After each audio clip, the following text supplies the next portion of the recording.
7 বছর পর দেশে ফিরল রোহান, কিন্তু বাড়ির কাউকে জানায়নি। সবাইকে সারপ্রাইজ দিবে তাই আর কাউকে কিছু বলেনি।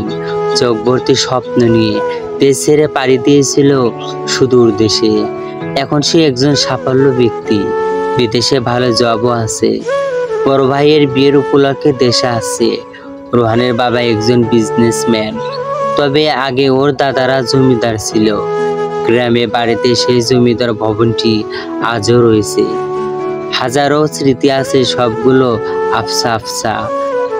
রোহানের বড় ভাই রনক তার বাবার সাথে বিজনেস দেখাশোনা করে।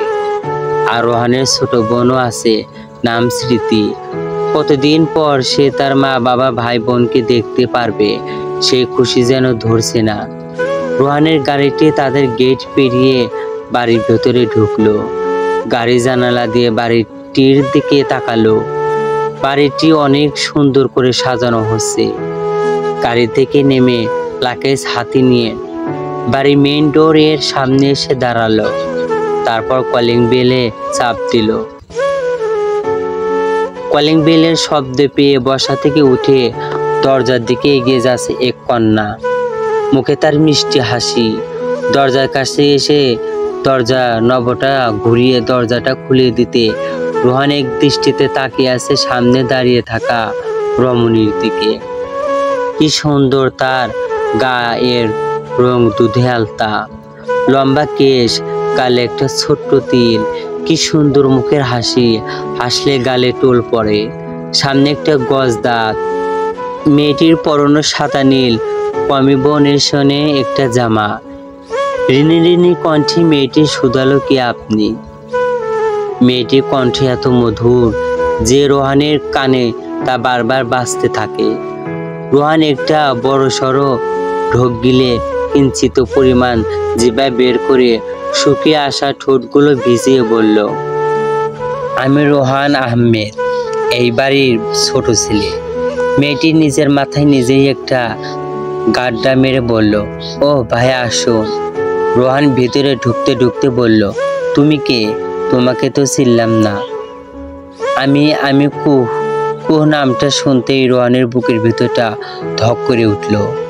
স্মৃতির খেপাপটে ভেসে উঠল কিছু স্মৃতি।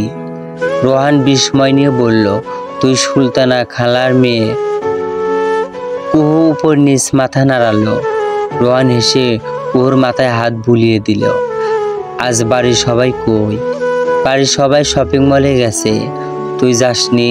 না, আমি যাইনি। আমার এত হইচই ভালো লাগে না। আমার শপিং মলে যা ভিড়, আমার বিরক্ত লাগে। আপনি আসবেন কাউকে জানাননি? না, সবাইকে সারপ্রাইজ দিতে এসেছিলাম, কিন্তু এখন নিজেই সারপ্রাইজ হয়ে গেলাম। কিছু খাবেন? না, কিছু খাবো না। আমি রুমে যাচ্ছি, রুমে গিয়ে ফ্রেশ হয়ে ঘুম দেব। কুহু মাথা নেড়ে আশা বুঝালেন। রোহান লাকেজটা নিয়ে ওপরে তার রুমে গেল। রুমে ঢুকে সে তো পুরো অবাক। কি সুন্দর ক্লিন করা, দেখে মনে হচ্ছে প্রতিদিন ক্লিন করা হয়। রোহান ল্যাকেজ থেকে একটা সেট জামা বের করে সেই জামা আর কাঁধে টাওয়ালটা নিয়ে ওয়াশরুমে যায়। বেশ কিছুক্ষণ পর ফ্রেশ হয়ে বের হয় রোহান। বের হয়ে ভেজা জামা কাপড় বেলকনিতে মেলে দেয়। তারপর কিছু একটা ভেবে ডাক দেয় কুহুকে। কুহু রোহানের ডাক শুনে ওর রুমে এসে জিজ্ঞেস করে, কিছু বলবেন ভাইয়া? হোম, আমার জামা কাপড়গুলো একটু গুছিয়ে দে তো। কুহু বাধ্য মেয়ের মতো রোহানের জামা কাপড়গুলো সুন্দর করে বের করে একটা পর একটা আলমারিতে গুছিয়ে রাখছে। গালে হাত দিয়ে কুহুকে দেখে চলেছে রোহান। কুহুর কাজ শেষ হলে বলল, ভাইয়া আর কিছু লাগবে? না, আর কিছু লাগবে না। তুই কিসে পড়িস? ইন্টার সেকেন্ড ইয়ারে। কোন বিভাগ? মানবিক। ওহ যা। কুহু আর কাজ নেই, তাই কুহু তার নিজের রুমে এসে বিছানাটা গুছিয়েছে। বেলকনিতে চলে যায়। তার এই ঠান্ডাটা বেশ ভালো লাগে। সন্ধ্যার ঠান্ডাটা মনটা ছুঁয়ে যায়। চোখ বন্ধ করে অতীতে হারিয়ে যায় কুহু। কুহুর পুরো নাম তাবাসসুম কুহু। আর একটা অ্যাক্সিডেন্টে তার বাবা মারা যায়। তারপর তাই চাচারা তাকে জোর করে বাড়ি থেকে বের করে দেয়। মা আর মেয়ের আশ্রয় হয় নানার বাড়ি। বেশ কিছুদিন ভালোই ছিল, কিন্তু হঠাৎ করে ওদের জীবনে সুরটা পাল্টে যায়। ওর মার অন্য জায়গায় বিয়ে দিয়ে ছোট্ট কুহুটা পড়ে থাকে মামার বাড়ি। মামা বাড়ি থেকে বড় হওয়া সব মামির লাঠি সোটা খেয়ে ম্যাট্রিক পর্যন্ত পড়ালেখা করে। তারপর ওর বড় খালা সালমা আহমেদ ওকে নিয়ে আসেন ওনার কাছে। এইখানে যে তাকে সবাই খুব পছন্দ করে তাও না, তবে গালমন্দ করে না। এসবই ভাবতেই চোখ দিয়ে 2 ফোঁটা জল গড়িয়ে পড়ল। ওর ভাবনার মাঝে একটা গাড়ি ওদের বাড়ির ভিতরে ঢুকে কুহু বুঝতে পারে বাড়ির সকলে এসেছে। কুহু ওদের দেখে নিচে নেমে মেইন দরজাটা খুলে দিতে ওরা ভিতরে ঢুকে সোফায় বসে পড়ল।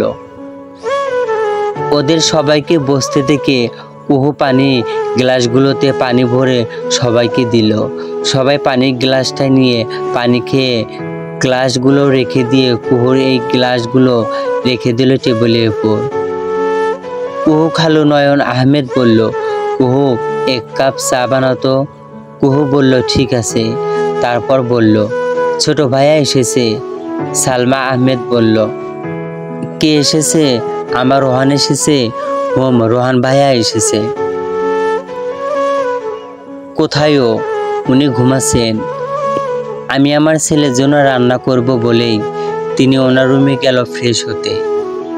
একটু পর ফ্রেশ হয়ে আসতেই তিনি কুহুকে নিয়ে রান্নাঘরে চলে গেল।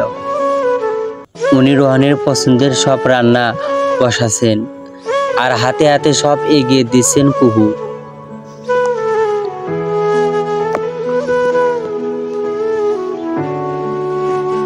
গল্পটির নাম হচ্ছে একই বন্ধনে বাঁধা দুজনে সূচনা পর্ব।